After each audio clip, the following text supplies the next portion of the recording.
of experts from northern Nigeria have thrown their weight behind the tax reform bills proposed by President Bola Tinubu, saying they will reinvigorate the northern economy. The expert, who spoke as a resource person in a town hall meeting in Abuja, organized by 200 civil society organizations, refuted claims that the bill are anti-North and rather due help toward the development of the region. Speaking at the event, Dr. Mustafa Abubakar, a chartered accountant, said the tax reform bills are designed to expand Nigerian tax base, improve compliance, and establish sustainable revenue streams. The tax must be in such a way that the citizen of the country can pay the tax. And it must be fair to the citizen of the country. Where the tax is not being fair to the citizen of the country, we said it will be difficult to implement such tax. Now let's look at the tax reform, the current tax reform.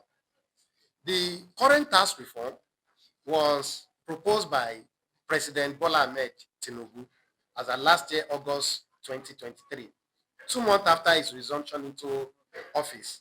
He inaugurated physical and tax experts in person of Taiwo Yidele to overhaul the Nigerian tax system.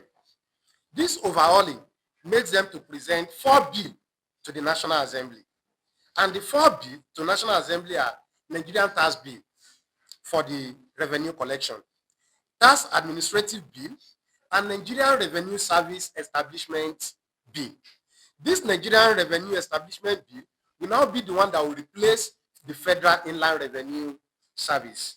And lastly, the Joint Tax Board. Either you are from private entity or you are from government sector. Once your salary per year is not more than 1 million naira, you will be exempted from paying any tax to government. And that's a plus to this administration. Because now, those who are on minimum wage of 70,000 naira, 70,000 naira cannot even buy a bag of rice now.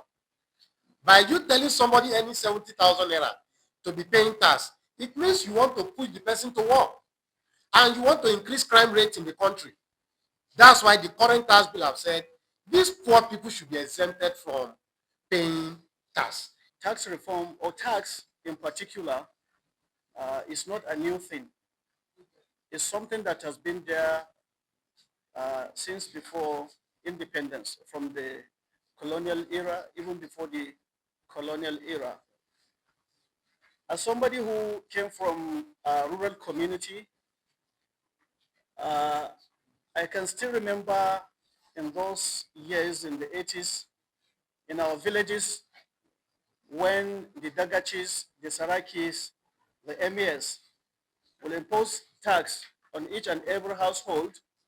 And even if you cannot pay that tax, you have to go and fetch whatever business you are doing in order to remit what is due for you as tax.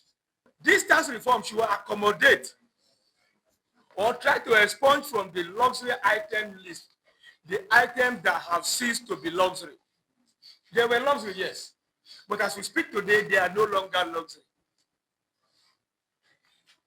The responsibility of informing, educating, and sensitizing the masses to understand the content and context of this reform should be taken seriously as a part of this bill. The people ought to know, and like my learned brother would say, in the language that they understand.